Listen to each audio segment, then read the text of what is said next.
It's a Bitcoin podcast. The only one that's making your money. Bitcoin podcast. So hold on and listen to the Bitcoin podcast. Hold on. It's such a good song. For now. We don't even know what those lyrics say, actually. We just make it up. Anyways. Hold on for now. It's hold on for now? I thought it was hold on for life. Is it? It's hold on for I thought it was something. hold on. It certainly says hold on. Yeah, we so. know.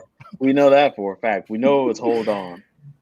Well, And you're listening to the Bitcoin podcast. Yeah, we're starting it off strong. Today's show is all about Doge, baby. No, I'm playing. It's not. Fuck Doge. I'm the host that talks first. My name is D. I was wondering where you're going to go with that. I was also, you forgot your name there. I'm the host that usually talks second, Dr. Corey Petty. And I'm the host that talks third, Jessie Broke. Welcome, guys. Welcome back. What's cracking? How's your week, bro? My week was busy, man. I was tired. I had a tiring week of a lot of phone calls. Not phone calls. I don't make phone calls these days, but like meetings, internet meetings. There's Zoom Meetings before the meetings. I don't use a lot of Zoom. I don't Mm. like Zoom for security reasons. Mhm. And I use other things that some things I don't like, some things I do, but just get the job done. So we have we've got the Gitcoin kernel block 3 kicking off next week. So I've been doing a lot of preparation for that because I run the security track for the kernel block. So I've been preparing a lot of material. And the 2 skills that someone's going to have, at least that I'm hoping they're going to have by the end of this block, if they take the security track, is they're going to be able to threat model. They can look at a project and make a threat modeling diagram of that particular project. It means they can assess risk of how a project is put together. And they're going to be able to apply what's called a best practices review, meaning they're going to be able to look at that project and see whether or not like how well this project is conforming to what would be considered best practices. So if you sign up and take the kernel security block, you get that from me. And explain to the people what Gitcoin is, because it's not what most people will think. And it's like, oh, let's get that coin. No, it's so like, this isn't actually like it's like a subsidiary thing. It's like a branch off of Gitcoin. So there's no like you don't have to be involved with Gitcoin whatsoever in the process of let's taking start this with course. Gitcoin. What's Gitcoin? Gitcoin is version of GitHub. No, it's not. Why not? So it actually it's not. GitHub. What do you mean? Why not? It's just it uses not. GitHub. It's what it is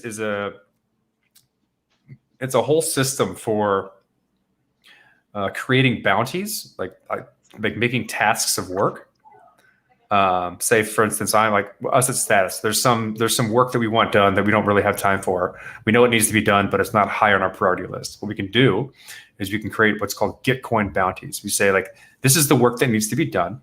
This is the amount of money we're willing to pay for it. We put it on a board, and like this is the type of skills you need in order to get this work done. And someone who's looking for work can basically troll this board and be like, oh, I can do that. And that's worth the money. This is about how long it's going to take me, so it's worth my time to do it. And they submit basically a proposal to do that work.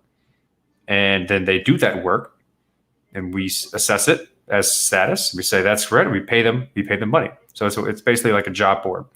There's a lot of other stuff to Gitcoin, which we'll get to in a second. But what's interesting about this is that it's all done through GitHub. And so in order for us to like verify identity and assess the work, it's all done through the process of using PRs and comments and things through GitHub. And since our code base is open source, it's like it's a platform for trying to get people to work on open source projects and pay them for doing it. It's a bid proposal platform. Yeah.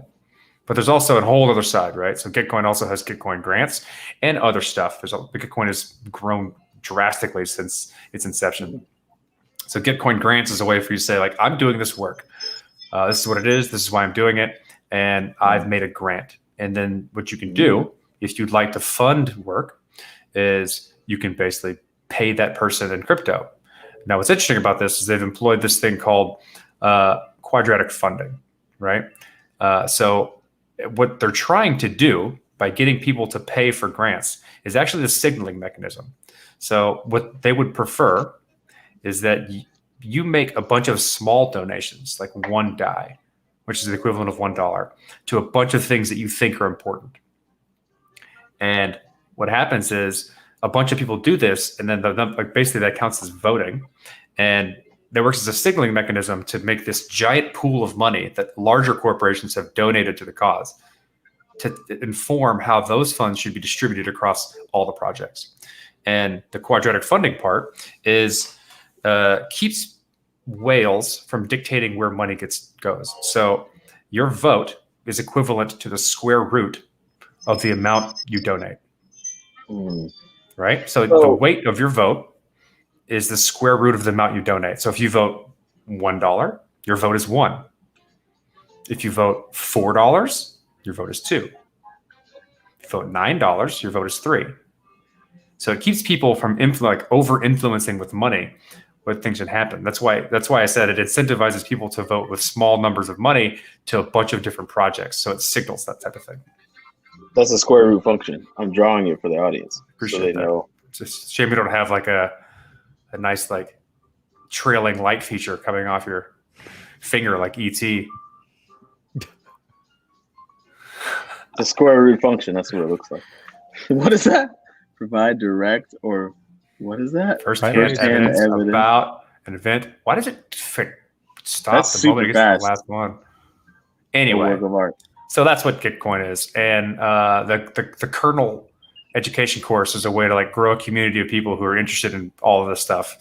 Okay. And you get influencers in the different tracks to help educate people how to like make themselves better and build stuff. Can I launch a Gitcoin for anything? Say, for example, the summer is coming up.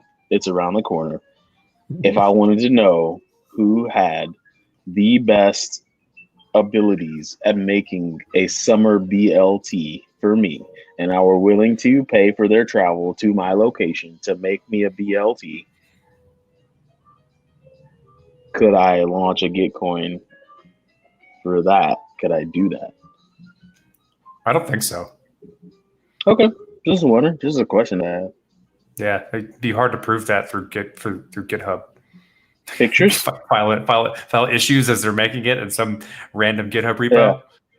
Yeah. See that The lettuce used was not butter lettuce, so or this crispy. BLT, It was the soggy fail. this BLT does not work. Okay, so in a nutshell, Gitcoin is a bid proposal platform. People looking for work that don't necessarily want to do the work in house; they want contractors to do it.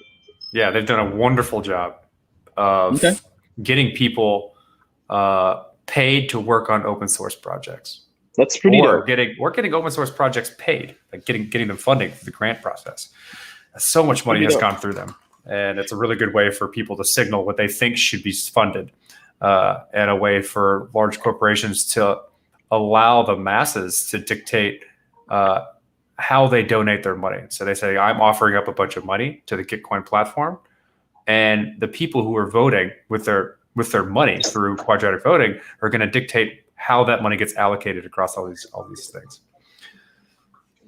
which is awesome. Yeah. Hey, Nate. Congratulations, buddy. He said, Hey, world. congratulations. What's up? Hey, tell him I said thank you. That's my older brother, everyone, if you couldn't tell. I mean, it's kind of hard to tell because I'm a lot darker than he is. Are you? Are we? I don't know. I don't We're think kind so. of the same shade I now. don't think so. Your hair's darker because you got That could some be it. Ooh. burn. Well, shit. Yeah, show them. Today we're sponsored by Johnny Walker Blue. It is That bottle is almost gone. It is, isn't it? Did you buy that today? Or maybe we did. Maybe we didn't, but we did. We purchased it early. So, anyways, this isn't supposed to be a Swifty episode, but it's gonna be. All right. So that was how Corey's week is. Jesse, how's your week been, man? I've been talking about so COVID shot happened. I don't know where your shot was, but my shot is way the fuck like up on my on the top of my shoulder. It's It's pretty high up there. yeah. Usually you put it like mid arm. You just trying to show off your guns? Is that what you're just No, trying to no, do? that's He's trying to show people. So anyway, all right. So that it's like the needle went like into my joint. So I have 0 symptoms. So Good. everybody's complaining of the second shot symptoms. I have none of that. Probably you. because I've never the injection probably didn't go in the right place. It's inside your bone. It's stuck They there. put it in your bone marrow. Like, hey, And, man, you may have discovered the best way to administer the vaccine. Actually, God, it may have gone where it's not supposed to go. so what does that mean? Are you going to I guess we'll mutate? see. I don't know. We'll find out. Yeah. Yeah, just I hope you don't mutate. As for me, my week was pretty chill. Got to watch some jazz music. Got to, a little slight vacation, slight work, slight vacation. I feel like my entire life sometimes it's turned into slight work, slight vacation, which means that I'm probably doing something right. I feel like you're that's either working too hard or you're not really working ever. But I know that you're working, so I don't think it's the latter. there's an average, right? Like there's work being done, but I also got to go on vacation. But I'm still doing work while I'm on the vacation, but it's not like heavily strenuous work. That's a good sweet spot I've hit right now. Let's talk about that for a hot second. So this is tangentially relevant to cryptocurrency, right? Is that like being able to be paid online and opening up the ability to make a living doing work that doesn't require you to be somewhere has like changed what it means to work in a lot of ways, right? Mm-hmm. So like for people like us and younger, the concept of the 9 to 5 and going somewhere is stupid. It doesn't make any sense, especially because it's global in a lot of ways, so that more often than not, my 9 to 5 doesn't overlap with the people that I'm working with. And the types of I work on so many different things on so many different organizations that like there is no work schedule. It's just get shit done when you need to get it done and do it at a pace that you're not going to get burnt out on. A manageable pace. Yeah. And I feel like we still latch on to this concept of like, I need a job where I go Monday through Friday and I do my work and then I come home and I clock out and I kiss my son on the forehead and make dinner, right? Like work when you can, work whenever you want, get the job done, get paid and hang out. That's one of the things I love about crypto is that exact culture is that it's very It's a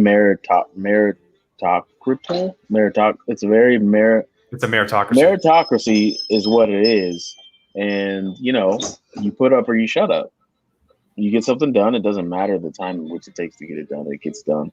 And it's really nice that culture, that vibe that crypto has. So for those of you that are listening to the show or watching the show, if you want to get into crypto, you think that's a career you want to get into, it's a very relaxed. It can be, depending on the company that you work for, but it's a meritocracy. Like they don't really care who, what, why is getting the work done, as long as the work gets done, and it's something that can be, what's the word? Shipped. Ship it. Right? There's a dark side to this, though. That's something that I've experienced. What is the dark side? Oh, this is a good thing. I've had to try and figure out. Yeah, like it's something that I've experienced because I've been working from home for, I don't know, 4 years now, at least, for like 5 if you count the off and on that I worked for my previous jobs.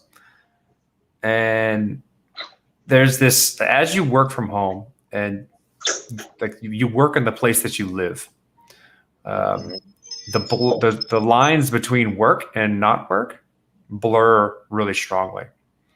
And I've always had a lifestyle and a jobs where I basically like that line's been blurred. But as I've gained more and more responsibility with my career, the amount of hours that I'm working and the time I'm spending thinking about work have grown and started to like really impinge on my personal life. And I think that's something that it's really easy to let happen, especially if you have a demanding job or a lot of responsibility, is to never take time for yourself if you work from home. I got a pro tip for you, Corey. What's that? You need to put on nice shirts in the morning. No, I'm wearing sweatpants and sweatshirts for the rest of my life, man. Don't I'm care, telling you, bro. Don't You need care. to put on a nice shirt. Come You up need with to some new act advice. like you're going Not to work. doing it. Not And doing you it. need to, and then you can get, bro. You can role play with. You can be like, Not hey, doing Aaron, it.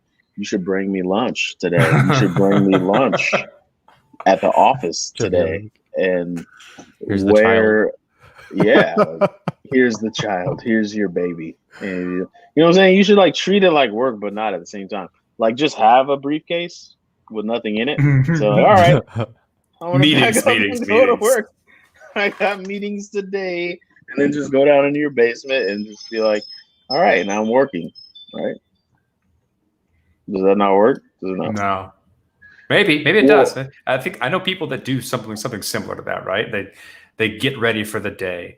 They dress like an adult, and it helps them feel like they're going somewhere to do a job. And I don't You change gotta do that. anything. I don't change anything whatsoever. I am the same person. That's also like the way I've modeled my life. There's like I'm going to be myself 100% of the day, regardless of what I'm doing, and I'm not going to change anything. See, but you can be yourself. Like with me, there's segments of me. There's a professional me. There's a chill me. There's a weekend me. Like these are all people that have culminated into who I am, right? So what helps me, and most recently, since one of our locations is down for the count, I've been working from home a lot. I put on a button-up shirt and I chill in my home office in a button-up shirt. Just if I get called into Zoom meetings or whatever, at least I look professional. I feel like I'm at work. And then when I'm done, I just clock out. I don't know. You think It those helps. cats are like buying $20 of Doge or doing the same? Doge doing the same thing? They're like putting on a business shirt and being like going just staring at the charts the whole day. I think they do 3 lines of Coke and buy as much Doge as they can, and then they sell as much Doge as they can, and they're not worrying about tax implications or how many pennies per dollar of profit goes to the tax man. They're just fucking winging it. That's what I think about people that are in the Doge right now. My wife was telling me. I mean, I put a tweet out today that this is getting real. It's gotten so bad that I'm becoming exhausted from the number of messages that I need to ignore. Yeah. That's how bad the like Auntie index is right now. Bro, SNL, I'm about to, right? Today, What? Yeah.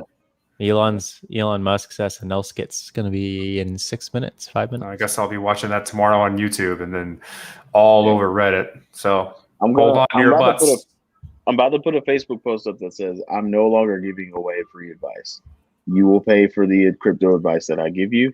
I know we've been friends from middle school. I know that I have a generous face. I know that I've been nice to you my entire life, but I can no longer afford the time to answer your crypto questions. So You know what I say? What's up? Go ahead. I keep going. I'm either going to be like, put on your big boy, big girl pants and surf the internet like the rest of the world to learn about something you should have been learning about 5 to 7 years ago, or pay me when I send you my invoice. And then if you don't pay me, I do have the means to sue you into dust. So fucking pay me, or we're not going to have this conversation. You're not going to pretend like, oh, hey, how's it going, man? Oh, you have a sister, right? And like a brother too? Or like, hey, how's your life? Like, hey, I see you still got the mustache. Like, no, I don't know you. You don't know me. You're going to pay me for my time because this is getting absurd. I don't care about Doge. I don't know about Doge. You would answer them? Just ignore them now. That's what I said. Yeah. The number of messages I'm ignoring is getting exhausting. What I tell them is this: like, if you want personal advice or consulting on various cryptocurrencies and whether or not they're useful, you can do one of two things. You can listen to the podcast and join the Slack like everyone else and get it for free. or you can contact me directly, but I'm very expensive. I'm gonna copy that. I think I saw that Facebook post and it inspired me to this energy that I'm putting out right now. I'm gonna copy that verbatim and paste it and just be like, look, I can't help you unless you're willing to pay me. Like I can't. Man, Or you can join my you Slack. can put comments in the video right now and we'll answer things. You can be in the Slack asking questions and there's hundreds of people that are willing to answer you. Even Danny's like, I got randos asking me about Doge. And it's like, you don't understand how little fucks we give about Doge. It's not even like, Oh, no. I don't even think it's measurable. It's interesting now. So here's the weird part. Like we could talk about this. There's going to be this possibility that Dogecoin becomes legitimate because it was a joke and it was pushed so hard by celebrities that it's actually garnering attention to put development into the ecosystem. Because, like, let's put it this way, it's better than Ripple. That's true. Wow. I never even thought about that, but that's very true. It's better than Ripple. In terms of, like, I don't know the distribution. So when I think about these things, but it's not a good distribution, though. It's just I don't know it. I don't know what it is. So the 13 addresses, top 13 own 67%. Okay, well, how is that different than the majority of tokens out there? Well, I don't know. You're asking for the distribution. majority. I'm just giving you some numbers. Well, F's distribution is pretty bad too if you go look at it. Well, Ethereum, all of these tokens distribution is pretty bad when it gets down to it. Let's not go there. Not tonight. But like that's interesting. I think that's interesting that it's going to get memed into legitimacy if people start actually use. Because like, okay, why is Bitcoin legitimate? Because people use it and people use like store value in it. There's the meme associated with 21 million tokens, and they hold that they use that as a say like this digital scarcity is a store value.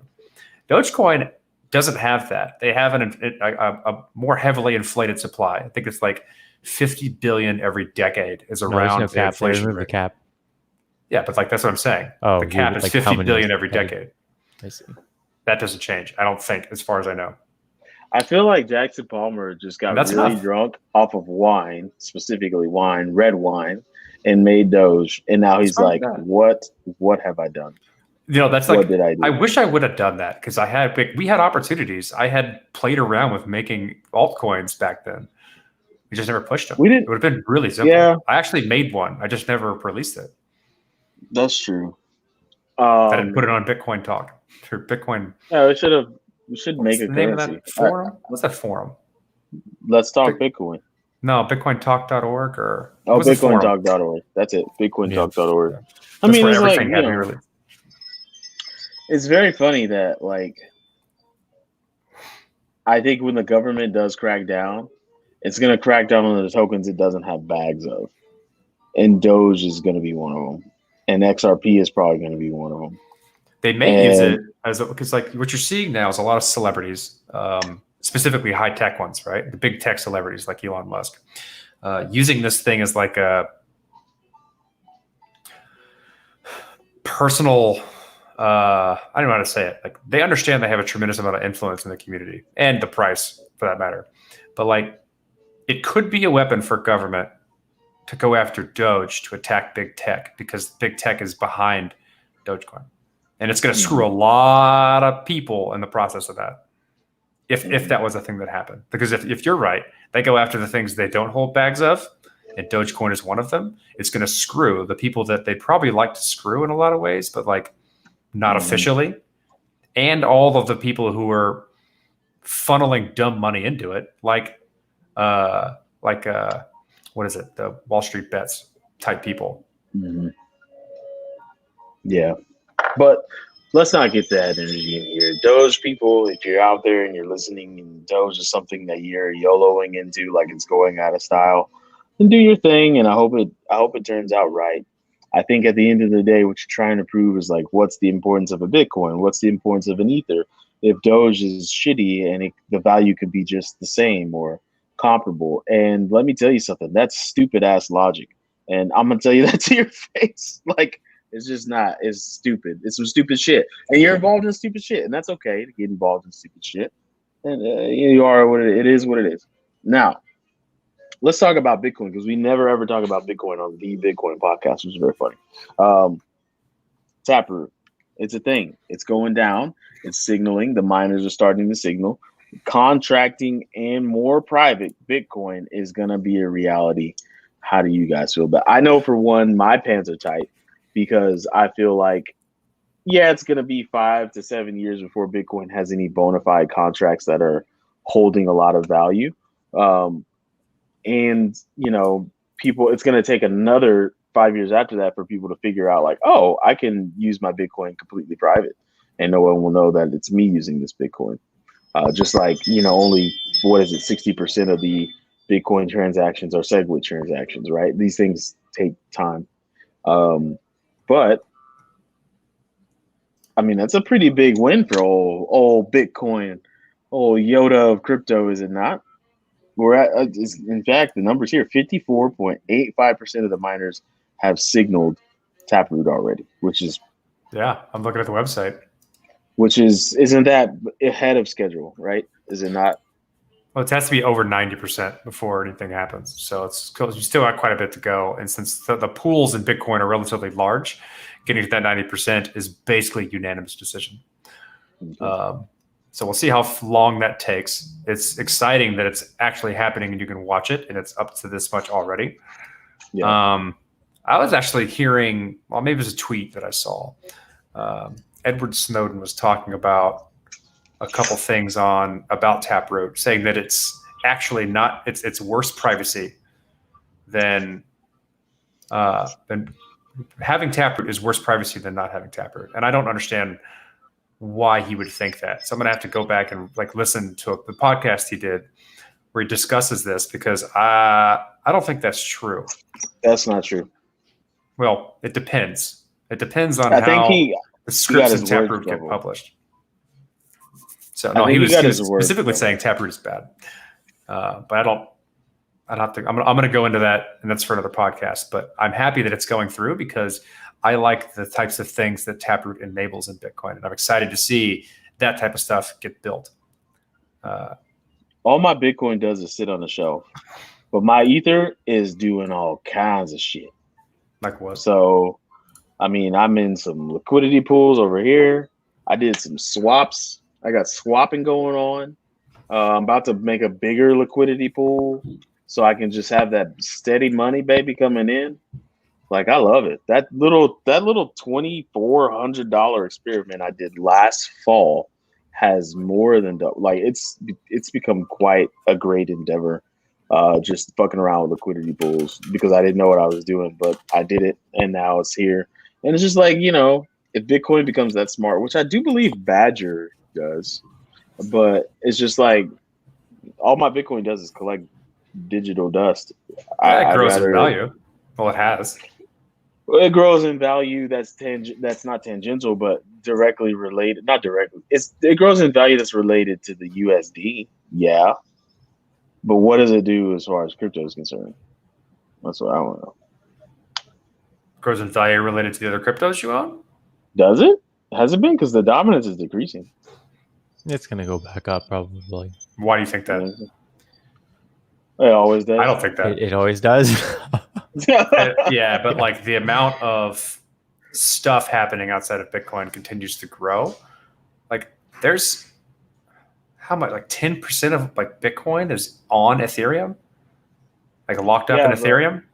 More stuff equals more risk, and all it takes is a sequence of shitty events for that risk to be actualized. Oh, here's the thing, and then all of a sudden, all this money is small potatoes in comparison to what real finance money is.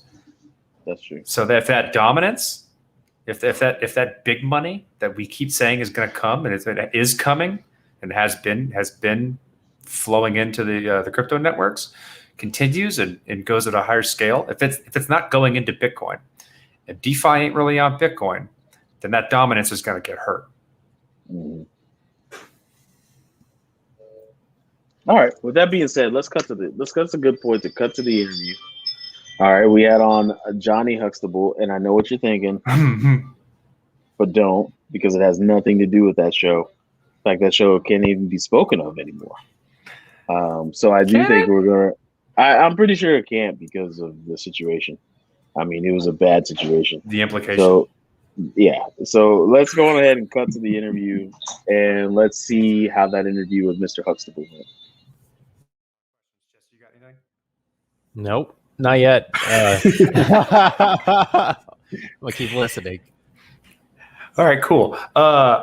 In that case, so I remember we've got a few people in the Bitcoin podcast Slack, which is the main place of our community, who both work at ChainLink and just are fans of ChainLink. So there's quite a bit of conversation around that ecosystem inside the Slack.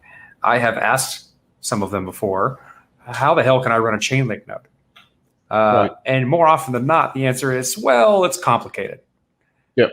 Why? Well, to begin with, the network is going to be expanding into the keepers model. If you've seen that recently, which is, don't want to get into the weeds too much, but it's a different sort of request model for being able to utilize ChainLink oracles on chain. That will open the door, hopefully, for a lot of other people to become a ChainLink node operator. To begin with, for running nodes, it's semi-trusted in the sense that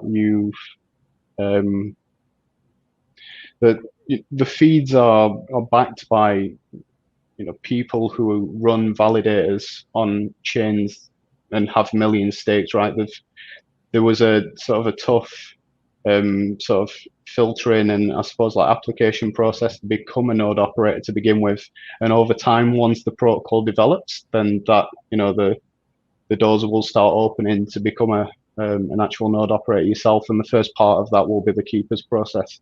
I could talk a lot more about sort of the ideas around what we call like the self-service model as well, and reputation, and some of the white paper goes into this as well, the new one, and how there will be sort of advancements within the core software and the protocol itself to allow third parties to become part of the ChainLink network a lot more easily, and of course, like staking will be part of that.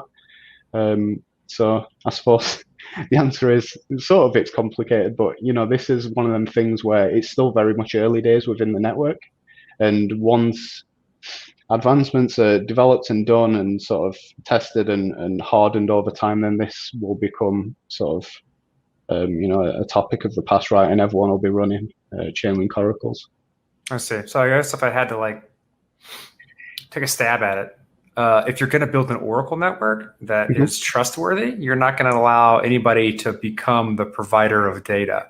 They're going to need to have be pretty stringent in the stake of the people who are doing this, and make sure that they're technically capable of providing quality data. Because you can't want to make an Oracle network and it not be very robust, reliable in terms of the feeds that it's giving. Yep. Particularly because the majority of the early feeds are all price data, which are going to be manipulated if possible. Yeah, exactly. So it's getting better now, but especially in the early days, the amount of operational overhead, or sort of the amount of time it took to make sure everything was running smoothly, from creating all the right monitoring rules and being able to ensure you're returning the right data and setting everything up, and sort of the setting up and management of all the data sources that you have as a node operator to reply back on chain is pretty intensive. And you've got to make sure if there is any issues with any of the data providers, because sometimes they do mess up, right? We'll use like a huge basket of different APIs and. Ooh, the cut in. Dave, we're playing. Get out of here. You come around, man. Okay, Steve. Are you working in a job that sucks balls? Does your job suck and ergo your life? Do you want to change that because your life is sucking? Join the TBP Slack. Get a better job. I still love that B-roll of that chick walking in her room and just touching the chimes. Does your job suck, bows? I switched over to whiskey. I've been there, bro. I've been in whiskey camp, and I'm staying there. It's that time, bro. No, The thing I love about ChainLink, well, the thing I love about crypto in general is like we're literally a part of humanity understanding, hey, we need a global computer. Like the it's crazy. Like it's not crazy. It's interesting that like, do you remember that movie, The Time Machine, with not Ethan Hawke, but the other skinny white guy, The guy that looks a lot like Brad Pitt, but isn't Brad Pitt. Guy Pearce. Yep. And he Guy Pearce. Did I get that? It's Guy Pearce. There's no R, Alicia, but it's close. I'm looking in the chat for once. And he landed in that future of Earth, and then Orlando Brown was playing a library. Orlando Bloom, no, Orlando Bloom. Orlando Bloom was playing a librarian in the future, but it was just a hologram dude walking around with all of humanity's knowledge, like walking around and educating this person. And it was legit. He was like, "Oh, you're a time traveler. Well, like, let me hook you up with some knowledge. Like, a lot of shit has happened. What are you trying to do? We try to research like what happened in this year, what happened in that year. I got you, fam." And the only way to have that kind of system is to have a global It's not Orlando Bloom. It's Orlando Jones. Orlando Bloom is Lord of the Rings, I think, isn't it? Oh yeah, Orlando Bloom is definitely a white guy. Orlando Jones is the black guy that played the librarian. Make 7 up yours. But only way, it just makes me think of like the possibilities in the future if there is a global computer, right? Like even the computer that I have right now, which is a monster because I gets down like that. But I'm not using all of the resources of this computer. I'm using a small fraction. Like imagine if all those other resources that I weren't using, I could dedicate a certain amount to some and still have enough capacity to do the things I need to do personally. But instead I was just, contracting out all these other resources that could go towards a global computer. The idea of that to me is very sexy. So like the idea of us slowly figuring out this process over time is very sexy. An Oracle network is something that works and drives the internet the way it works today. You may not know this because it doesn't matter. When you click my post on Instagram, you don't give a shit how the fucking sausage is made. You don't care how the sausage is made. You just care that you can post a picture on Instagram and then 30 seconds get all the likes you need to get yourself excited about your own life, right? But there's lots of layers of technology that go into that. And it's kind of interesting that we're like a little audible history of us figuring out these things and how to make them distributed, quote unquote, decentralized. And at the end of the day, effective. I think like we're just tipping the scales on it being effective. Like we had all these dreams of grandeur back in 2017, back in 2015. We did. But now we're just getting to the point where like, oh, like we can do these things and this is how we do them. And yeah, it doesn't work great, but it works. It works. It's getting the job done, right? And so it's just fun to be a part of. That's all. I'll get off my soapbox now and let Jessie shit on it. Oh, the gas fees are crazy, dude. I remember donating to the Gitcoin grant for Corey's hashing it out, and I think I paid like $17 or $20 to donate like $20. Next time it'll be better because they're moving everything over to different layer 2s and options, and gas fees are coming down. Well, for now. I was going to riff off of what you were just saying, D, because it's been fun to kind of see what the overall narrative is as time goes on and we do this podcast. It started out when we started this. It was like, screw the banks. We're making the new banks. Privacy for everybody. We're going to enable people to live the way they want to live by getting paid in places they normally wouldn't be able to, which happened. But like, and then Ethereum came along. And I mean, I got excited about it. And the concept of smart contracts started getting really big. And people were building these things. And we're like, oh man, we can do smart contracts. We can do all this crazy stuff with like the rules behind money, how money transfers. And we're like, oh, we can make new tokens. And then ICO boom happened. And then it was like, oh, we can make things that automatically trade tokens. And then we're like, wait, how do we get the price of the token in the smart contract? Oh, getting real world data into a smart contract is terrible. Because these when we looked at the previous narrative of Ethereum, it was like the world computer. It's like, cool, it's a world computer, but it's ignorant to everything outside of itself, right? You can't inject real world information into the Ethereum and expect it to be true. Like the computer just takes input. It doesn't care what it means, and it does whatever the input says. And so if that input is wrong, just like the standard saying in data science, like bad data is going to give you bad insight. Then like we needed to come up with a solution to how do we inject real world data, prices, the weather, who won a given sports game, like into the blockchain so that it can do what it needs to do with the smart contracts and pay the right people, right? And that's how Tay turned into Nazi bot, is bad data, right? Like, remember that, like, what was it? I think it was Microsoft, or who was it that actually released Tay? It was a machine learning algorithm, an artificial intelligence that was put out on Twitter, and you can interact with it. And it changed its behavior based on how it got interacted with. And it like based on the things that people were sending to it and having conversations with it, it immediately turned into like a white supremacist. So it was like this, like the persona was like a 14-year-old girl, but it went hard racist real quick because it just got like unvetted bad data. You can't do that with smart contracts because this is dealing with people's money. And so like we've seen this like, oh, we made this work and it works so good, but we found this other problem that we didn't realize ahead of time. And it has drastic consequences to how the whole system works.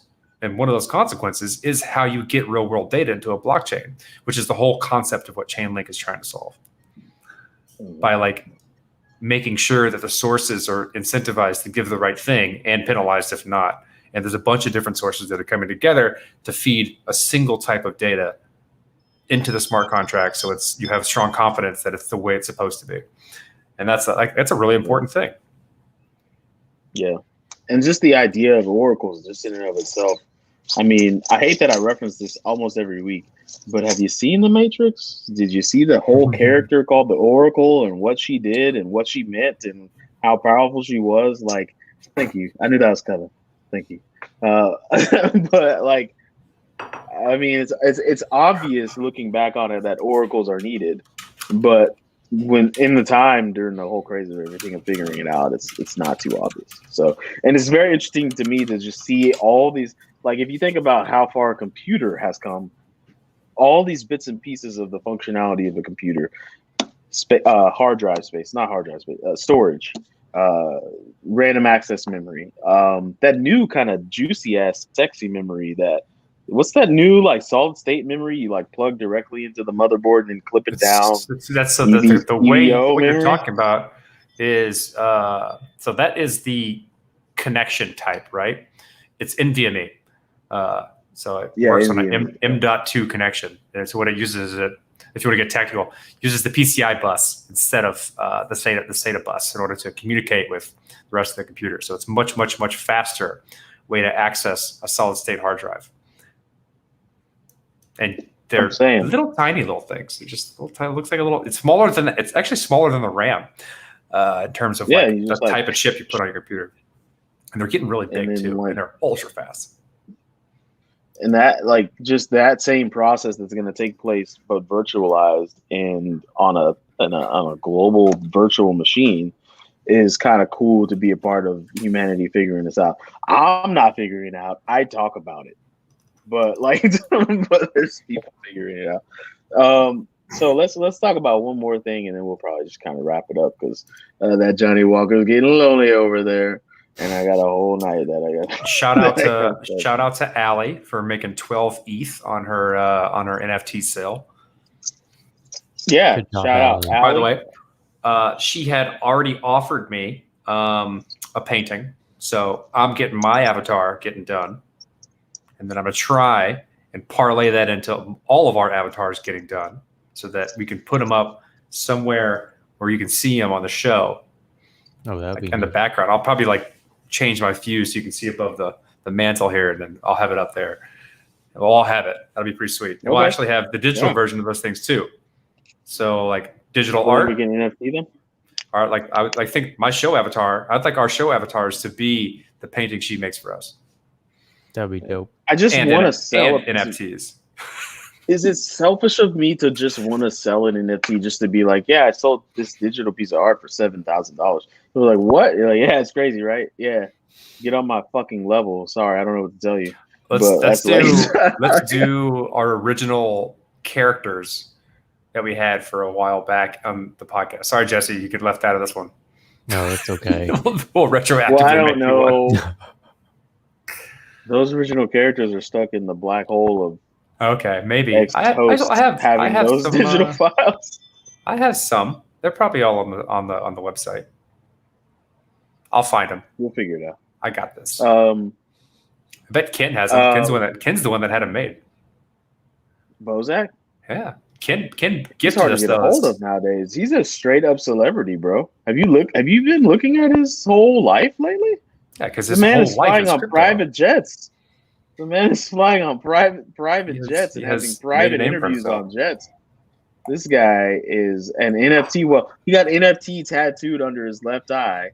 That's He calls commitment. himself That's commitment I don't have. That's Well, he's been talking about NFTs since mid 2017 and telling the world NFTs are going to be a big deal. You guys just don't get it. You don't get it. You don't get it. I'm telling you. But he this was is gonna doing be a it big in deal. like a unicorn suit, so it was like hard. And on pornography. I'm not saying So he it ain't was wrong. Really, it was wrong. really. He was like having sex with his ex-girlfriend and putting it on the internet and being like, "Yeah, NFTs are going to be great, NFTs, baby." And it's like, how do I listen to this? It's hard for me to listen to this. But anyways, shout out to you, Bozak. I know you're doing your thing. What is it? I wanted to talk about Coinbase is trying to put pressure on the SEC, which is the best entity to put pressure on a government about greenlighting an EFT. So I've talked about this many times in the past, but I don't ETF. Sorry, ETF. I've talked about this many times in the past, and that is that the sheer volume increase that happens when you have an ETF of an asset is just astronomical. And people, if you don't believe me, go look at the gold price chart from the 1930s to the 1960s/70s, and you'll see the giant hockey stick when the government greenlit a gold ETF, and it's like thousands of %, because all of a sudden there's a massive, let's just call it a stampede of entities that can now legally own a tangential part of this asset that they've been trying to get in for a long time. There's hedge funds trying to beat down the door to own or get exposure to crypto, but they can't. They simply cannot legally purchase any of it. They have to legally purchase something that reduces their risk, right? Because usually hedge funds and other things of that nature have a lot of people's money poured into it, and a lot of people's money poured into it means that you need to take that risk down to almost zero in order for that entity to still exist and generate interest and generate some sort of positive outcome for the greater society. So if a Bitcoin ETF is approved, a US Bitcoin ETF at that, I don't know about you guys, but I'm going to name my boat I Told You So. The USS I Told You So. It's what I'm going to name my boat. ITYS. Because it's just I mean, people really don't understand the consequences of an ETF. Now you have a government. Now you have municipal pensions that can buy Bitcoin. You have state retirement funds that can buy Bitcoin. You have family hedge funds that have exorbitant amounts of red tape that can now not buy Bitcoin. I don't want to say that too loosely, but they can expose themselves to that asset at a very minimal amount of risk. And so it's a big deal. And I just wanted to tell the audience. What do you mean by minimal risk? Because they're not directly exposed to Bitcoin. They're like buying some sort of tangential share of something that someone owns. And when it comes into that, it's all about the particular to the laws of regulated assets. So like if something goes wrong, you know who to sue. Like that? Okay. That's pretty much the gist of why they can't do it, because it's not legal, Mhm. and it's not legal because they don't know who to sue in case something goes wrong. Mm. And so when you put it in this vehicle, which is the ETF, the current law of the United States understands what to do with something, like how to use an ETF, how assets are poured into them, and the underlying like liabilities of what an ETF is. And so when something goes wrong, there's precedence on how to handle that like arbitration. And since when they have that, then you have this vehicle that people are comfortable throwing a tremendous amount of money in because they know that they know the implications of what can go wrong and what they can do in that case. Whereas like you look at something as wild as like the cryptocurrency, even Bitcoin by itself, there's no arbitration mechanism when something goes wrong. Mm-hmm. And so like you go to like an OTC, or you go to like buy something from weird exchanges, and the rug gets pulled out from under you. There's nothing you can do about it. There's nobody you can go and ask. I mean, like there is, but like look how long it took Mt. Gox to be settled. Mm-hmm. I see. That takes a long ass time. That took a long ass time. So at the end of the day, I guess I'll stop circle jerking to the possibilities of a Bitcoin ETF. But at the end of the day, that's what it does. And then after the Bitcoin ETF, there's Ether ETF, Litecoin ETF, heaven forbid a Ripple ETF, heaven Dogecoin. forbid a Doge ETF. Please no. But that's a future. That's a potential future we're going to live in. So get ready, buckle up. I mean, we didn't see any of this stuff coming. So there's currently a timeline in reality that exists where a man or woman is going to say to their grandkids or nieces, all that you see before you was built on Dogecoin. And they're going to be like, but grandma or grandpa, what's Doge? Let me tell you a little something about Shiba. Have a seat. Like that reality. All powerful, you know. That reality is going to. So, anyways, let's wrap. It's been a good show. We had a great interview with Mr. Huxtable, not that Huxtable. And we're gonna what? Not that Huxtable. Yeah. Oh, so let's do the thing. So, oh my God, it's so hard to point. Patreon. I got you, boo. Oh, okay, got it. Sure. Oh, okay. Jesse's like getting away from it. Like, oh, wrong way. Become a patron. Can we flip? Become a patron. I'm looking to see if in the settings of this thing you can flip the camera because this is really hard. You can flip the camera. I can flip my own camera. Okay, check this shit out. Yeah. On. Okay, so Corey's doing his thing. Become a patron. Go to the patreon.com/the Bitcoin podcast and you can become a patron. You'll get stuff. You'll get things. I think we've delivered on most. 2 of you still deserve stickers. You're getting those Moon Boy stickers and you're getting those Moon Girl stickers. Also, this is a YouTube endeavor and we're trying to grow our YouTube because what YouTuber isn't, right? We're not just going to YouTube to keep a digital diary. Maybe we are. I don't know. Maybe we're those guys. Maybe we're Chocolate Rain type of people, but we're not. We're actually, Rain. So go here and scan that, pause the screen, scan that, and subscribe to our YouTube. And you can get shows like this all the time. Work? Let's see if that works. Let's try and scan. I think it works. Test it out. See if it works. Yeah, chill out. I like the artwork on the wall behind UT. It's not looking good. Yeah. I'm not getting any scannable situation here. My phone does not like this. All right, we'll have to make that different. We'll figure that out. Got it, son. You got it? There we go. There it is. And Yeah, click the ding the bell, do the things. Yeah, do the things, do the YouTube things, you like you like that, Jessie? That's no, the other side. You're talking about John Coltrane and Miles Davis? Oh, that's Miles Davis. The thing about Miles Davis is he did a lot of cocaine. And the thing about John Coltrane is he did too. Didn't they all? They all did a lot of cocaine. Like everyone back then. The cocaine was what you did. Yeah, jazz and cocaine were synonymous. So, and then over there is the Tuskegee Airmen, which, small history lesson, there was a small unit of black pilots that really fucked Hitler's shit up. bad. Like we were like, fuck you, bitch. We got you, bitch. Like fucking them up. And it sounded just like that back in the 40s. They were like, oh, you Nazi motherfucker, we got your ass, bitch. And then they shot him down. But then they came back to the States and they were like, yeah, thanks, but no thanks. And then, we all know how that history goes. But that's the Tuskegee Airmen. We should have like a premium content of D giving history lessons. That would be nice. I would like to listen to that. I think people would pay for that. I'd pay for that. They were called the Red Tails. And if you could take, maybe this is a bad analogy. We haven't been drinking too much. But take the exceptional hand-eye coordination of one LeBron James and put him behind the wheel of one of those Red Tails. He couldn't fit in a plane. And we're swatting Nazis left and right, bro. Couldn't fit in a plane.